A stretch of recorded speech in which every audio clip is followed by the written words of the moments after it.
अचानक मैंने आना था 12:30 बजे, थोड़ा लेट हुआ तो मुझे पता चला कि श्री राम जी की सुपौत्री आरजू 2.5 साल कनाडा में लगाने के बाद आज यहाँ मौजूद है। तो यहाँ से 12th करने के बाद तुम कनाडा में हो। कनाडा में तुम क्या शिक्षा क्या प्राप्त कर रही हो? ये तो गांव के लोग तो लड़कियों को घर से बाहर नहीं निकलने देते थे, आपके दादा ने कनाडा भेज दिया।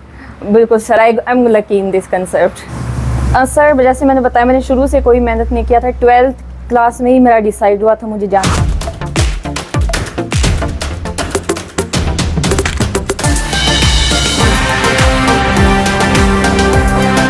नमस्कार साथियों, मैं हूं सुनील सचदेवा।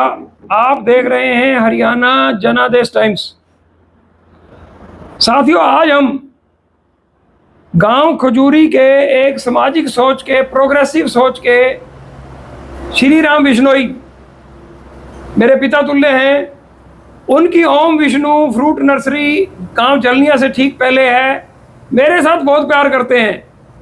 मैंने आना था 12:30 बजे, थोड़ा लेट हुआ तो मुझे पता चला कि श्री राम जी की सुपौत्री आरजू 2.5 साल कनाडा में लगाने के बाद आज यहाँ मौजूद है। तो देखिए साथियों, आप में से बहुत सारे लोग ये वीडियो देखते होंगे। आपके भी सपने कनाडा, अमेरिका, ऑस्ट्रेलिया, न्यूजीलैंड जाने के होंगे। तो आरजू से आज हम कनाडा में 2.5 साल इसने लगाए हैं और इससे सारा पूछेंगे, इसके बारे में भी पूछेंगे, इससे एक बातचीत करेंगे। तो आप इस वीडियो से जुड़े रहिए, ज़्यादा से ज़्यादा शेयर कीजिए। अगर आप युवा हैं तो आपको यह वीडियो बहुत आपके लिए ज्ञानवर्धक रहने वाला है। आरजू, हमारे चैनल पर आपका स्वागत है। Thank you sir. पहले आप अपना परिचय दो, आप कौन हो?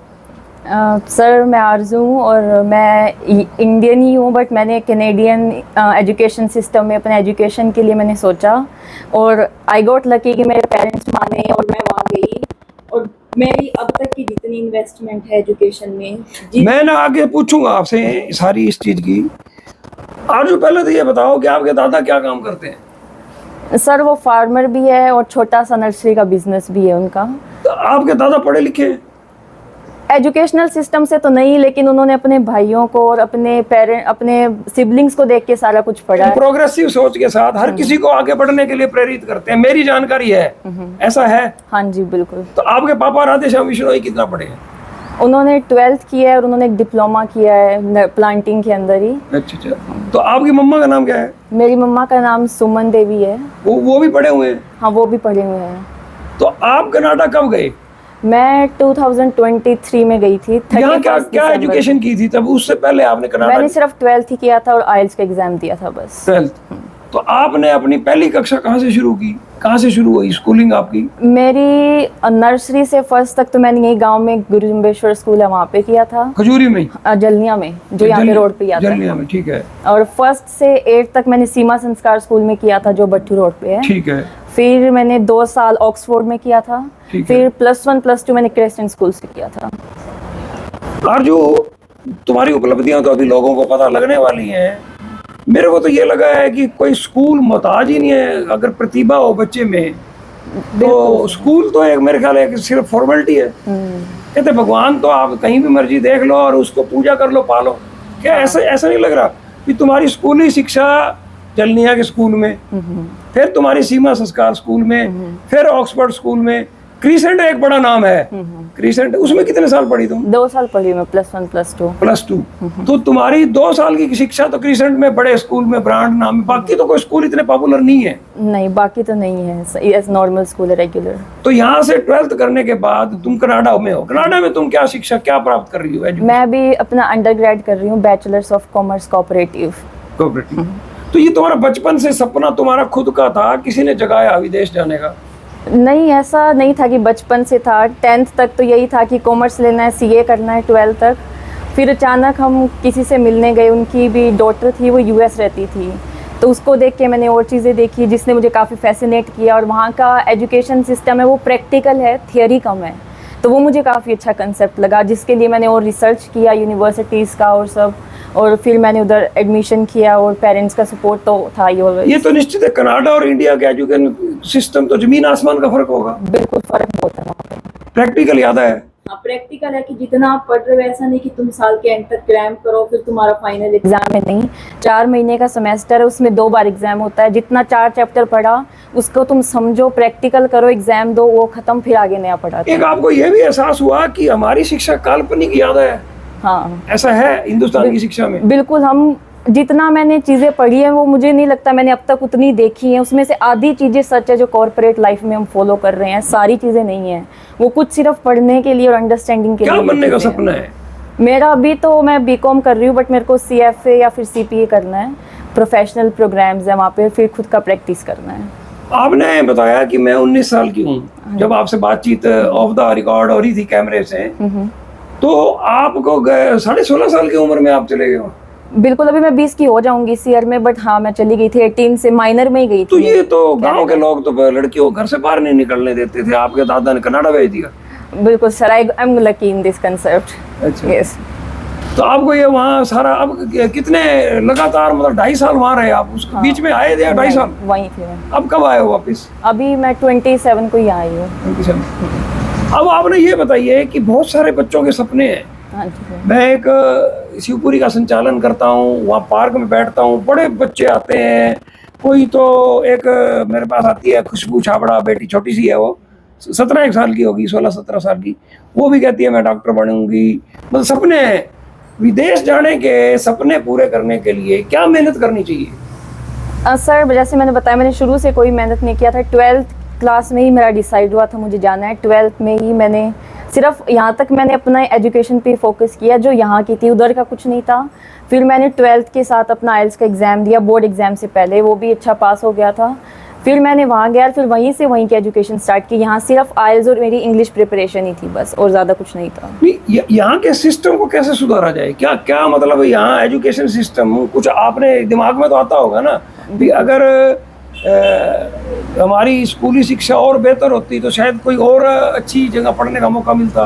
बिल्कुल सर, यहाँ पे मेरे को जो सबसे बुरा लगता है वो क्रैमिंग सिस्टम है कि आप पूरे साल के एंड तक 20-30 चैप्टर्स पढ़ रहे हो, सिर्फ तभी तक याद रह रहे हैं वो जब आपका एग्जाम है, फिर आप भूल जा रहे हो। उसका कोई प्रैक्टिकल नहीं है, आपको कोई समझ नहीं है कि वो कहाँ एप्लीकेशन हो रहा है उसका रियल लाइफ में।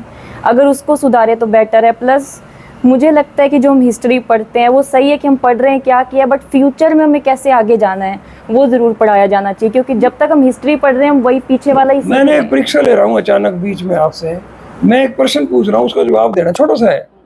69 की हिंदी क्या है? 69। बेटा ये बच्चों को पता ही नहीं है, DAV स्कूल के बच्चों को भी नहीं पता। ये क्या गड़बड़ है? लकीली पता नहीं, मुझे भी हिंदी में ज़्यादा काउंटिंग नहीं आती, बट थोड़ी बहुत ही आती नहीं है। पता होना चाहिए कि नहीं होना चाहिए? बिल्कुल होना चाहिए सर। भी 69, अब 60 है तो 69 69 है। अब किसी बच्चे से ये पूछ लेते हैं ना भी 79 बताओ, तो वो बताते ही नहीं। बिल्कुल सर। इंग्लिश बोल रहा है, इंग्लिश में जवाब भी दे रहा है, यस। लेकिन उससे ये पूछा जाए भी इसमें इसका मतलब हिंदी में क्या है, वो कहता है नहीं पता। नहीं बिल्कुल सर, हमारे उधर यूनिवर्सिटी में बोलते हैं कि जो आपकी मदर टंग है उसको कभी नहीं छोड़ना, क्योंकि आपकी रूट्स वो हैं, आपको ओरिजिनेट ही वो कर रही है, आपको चलाएगी भी वही, उसी से आपको एनर्जी मिल रही है। इंग्लिश आप हमेशा कन्वर्ट करके बोल रहे हो, आपकी सेकंड लैंग्वेज है, पर आपकी फीलिंग्स उस लैंग्वेज में नहीं है। आप कनाडा गए 2.5 साल पहले, 16.5 साल की उम्र एक बड़ी उम्र नहीं होती, बच्चा मैच्योर नहीं होता, बालिग भी नहीं होता, तो वहाँ कहाँ रह रहे हो? वहाँ कनाडा में कहाँ रह रहे हो? अभी तो सर जब हम गए थे तब तो हमने यूनिवर्सिटी में रेजिडेंस बुक किया था 1 सेमेस्टर का, तो 4 महीने हम वहाँ रहे। फिर हमने वहाँ देख लिया क्या मार्केटिंग है सिस्टम, फिर हमने अपना फ्लैट रेंट कर रखा है। कोई साथी लड़कियां भी हैं? मेरी कजन सिस्टर ही है, हम 2 ही रहते हैं उस फ्लैट में। इकट्ठे ही गए थे? हाँ इकट्ठे गए। वो तो 1 से 2 भले हो गए। बिल्कुल सर। अरे 11 होते हैं, ये 2 होते हैं, 11 ही है बिल्कुल सर। अच्छा, वहाँ पे तो साथियों देखिए बिटिया कितनी शानदार बातचीत कर रही है। मैं आपको दिखा नहीं सकता कि मूल से ब्याज प्यारा होता है। मूल खड़ा है कार की साइड पे, ब्याज है सामने, और दादा के चेहरे की खुशी मैं देख पा रहा हूँ। फिर बनाएंगे एक वीडियो, मेरा परिवार है अपना, हमें ये वीडियो शूट करके, इस बिटिया को कोई शौक नहीं, इसको तो पता भी नहीं है। एक बात बताओ बेटा, तुम्हें पता था मैं आने वाला हूँ? नहीं सर। ये पता था मैं इंटरव्यू करने वाला हूँ? नहीं। ये दोनों बच्चे शिवपुरी में भी आए थे, और तब भी मैंने कहा था भी तुम्हारी बॉडी लैंग्वेज ऐसी बता रही है कि तुम बहुत तरक्की करोगे, अपने रास्ते खुद बढ़ाए हैं, दादा ने सुविधाएं उपलब्ध कराई, उत्साह किया, माँ इनकी बड़ी प्रोग्रेसिव सोच की है। इनकी दादी सोए हुए हैं। मैं पिछली बार आया तो इनकी दादी मेरे को मिले थे कि मैं एक बार वो देखना है जिसकी वीडियो मैंने बहुत दिखा हुआ है ना, वो सुनील सचदेवा देखना है। आरजू, जो बच्चे जाना चाहते हैं, मतलब कोई उम्र है या किस उम्र में जाने की प्लानिंग कर देनी चाहिए? सर मेरे अकॉर्डिंग तुम तो 16.5 साल में चली गई। अगर कोई पैशनेट है जिसको जाना है वो तो अर्ली अपना एजुकेशन के लिए जा सकता है, बट अगर किसी का फाइनेंशियल इतना बैकग्राउंड अच्छा नहीं है तो वो अपना बैचलर्स करके मास्टर्स के लिए भी जा सकता है, क्योंकि मास्टर्स चीपर है और जल्दी ख़त्म हो जाता है बैचलर से, तो उसके लिए भी बेटर है। आपके हिसाब से एक चीज़ बताइए भी, 15 साल की उम्र से पहले जाना ठीक है या 25 साल की उम्र से जाना आसान कौन सा है ये सिस्टम? और सही मुझे लगता है कि बाद में ही जाना चाहिए, बिकॉज अंडरस्टैंडिंग आपको अपनी फैमिली की पहले ज़रूरी है कि बैकग्राउंड आपका क्या है, किससे आप निकले और कहाँ आपको जाना है। वहाँ ठिकाना भी हो, ये भी सोच के जाना चाहिए। बिल्कुल सर, धक्के नहीं खाने पड़ेंगे। रिसर्च करो और आप जिस सोच को लेके जा रहे हो वही उधर मेंटेन रखो, ऐसा नहीं कि। तो आप अभी बता रहे जॉब भी कर रही हूँ मैं। हाँ जी सर। क्या जॉब करते हो? मेरी इंटर्नशिप है प्रोग्राम के थ्रू, वो तो मैं गवर्नमेंट जॉब करती हूँ, गवर्नमेंट ऑफ कनाडा के साथ है मेरी। ठीक है। और उसके अलावा मेरी पार्ट टाइम भी है, मैं उधर सुपरवाइजर हूँ कस्टमर सर्विस डेस्क पे, और सिक्योरिटी में भी करती हूँ मैं। सिक्योरिटी में तो आप अपना खर्चा सारा निकाल पा रहे हो या घर से पैसे मंगवाने पड़ते हैं? बिल्कुल सर, आराम से निकल जाता है। जितना मेरा पढ़ाई के बाद समय बचता है सिर्फ मैं उसी में करती हूँ, पढ़ाई के साथ कोई कॉम्प्रोमाइज़ नहीं है। पढ़ाई के साथ कोई बिल्कुल, compromise? अगर मेरे एग्जाम है तो मेरा 1 महीना ऑफ है तो है, फिर उसमें मेरे को कोई दिक्कत नहीं है। तो कुल मिला के आप वहाँ आर्थिक संसाधन उतना जुटा लेते हो जितनी बिल्कुल सर। आपको जरूरत है। बिल्कुल सर। पैसे की वहाँ। साथियों देखिए, ये आरजू हैं, 19 साल उम्र है, राधे श्याम विश्नोई की सुपुत्री हैं, श्री राम जी इनके दादा हैं। कितने सरल भाषा में आरजू ने बता दिया है कि अगर आप जिंदगी में कुछ हासिल करना चाहते हैं, आपका जज्बा होना चाहिए, मजबूत होना चाहिए। कोई जरूरी नहीं कोई ब्रांड का स्कूल जिसमें बहुत सारे बच्चे हों। खजूरी जलनिया के स्कूल में प्राथमिक शिक्षा शुरू की, सीमा संस्कार स्कूल में कितने साल पढ़े आप? 8 साल से। 8 साल सीमा संस्कार स्कूल फतेहाबाद में पढ़ी आरजू। उसके बाद ऑक्सफोर्ड स्कूल में कितने साल पढ़े? 2 साल से। 2 साल ऑक्सफोर्ड स्कूल में और 2 साल क्रिसेंट स्कूल में, और अब 2.5 साल से कनाडा में है। मैं लगातार, परमात्मा स्वस्थ रखे, आरजू जितनी सीढ़ियाँ चलती चली जाएगी, आपको दिखाते रहेंगे, बताते रहेंगे। आरजू कोई संदेश देना चाहो युवाओं को, क्या कहो आप? लास्ट आप अपने शब्दों में कहो, मेरे क्वेश्चन खत्म है।